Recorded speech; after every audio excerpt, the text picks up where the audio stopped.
Токтогул ГЭСин кайтарган жоокер кокусунан ефрейторго ок атты. 13 апрель күнү Ички иштер министрлигинин ички аскерлеринин Каракөл шаарында жайгашкан 718 аскер бөлүгүнүн Токтогул ГЭСин кайтаруу боюнча кароонунун курамында турган катардагы жоокер куралын оксуздандыруу учурунда кокусунан атып жиберген. Натыйжада кароолдун башчысынын жардамчысы ефрейтор оң колунун булчуңунан жаракат алган. Учурда анын абалы туруктуу, ал Каракөл шаардык аймактык бейтапканасында дарыланууда.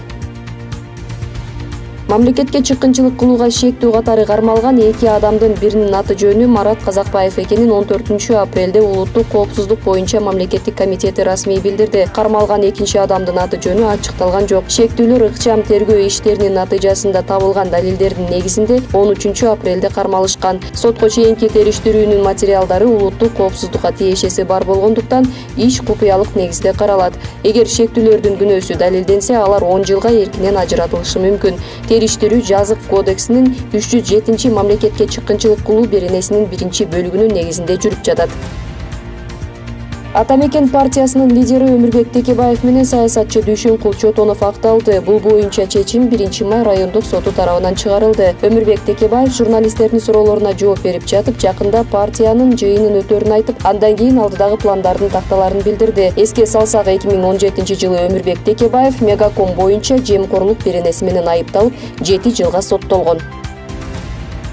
14 апрелге караган суткада Кыргызстандын аймагында дагы 240 адамдан COVID-19 илдети тастыкталып, Бишкек шаарында 2 адам каза болду. 15 медицина кызматкеринен COVID-19 аныкталды. Ички иштер министрлигинин 112 кызматына 7 апрель жана Кийизбаева көчөлөрүнүн кесилишинен көпүрөнүн астынан аялдын жансыз денеси табылды деген билдирүү түшкөн. Сөөктү алып чыгуу иштерине куткаруучулар тобу тартылган. Сөөк милиция кызматкерлерине өткөрүлүп берилди. Учурда окуянын чоо жайы иликтенип жатат. Туркияда 14 апрелден баштап өлкөдө күчөтүлгөн локдаун киргизерин өлкөнүн президенти Реджеп Тайип Эрдоган билдирген. Бул тууралуу маалыматты Hürriyet басылмасы жазып чыкты. Акыркы суткада Туркияда COVID-19 илдетинен каза болгондордун саны рекордтук ченге жеткен. Вирус бир суткада 60 миңге чукул адамга жукса, 273 бейтап каза болгон. 2021 жылдын 30 мартынан баштап Туркияда дем алыш күндөрү толугу менен карантин кайрадан киргизилген.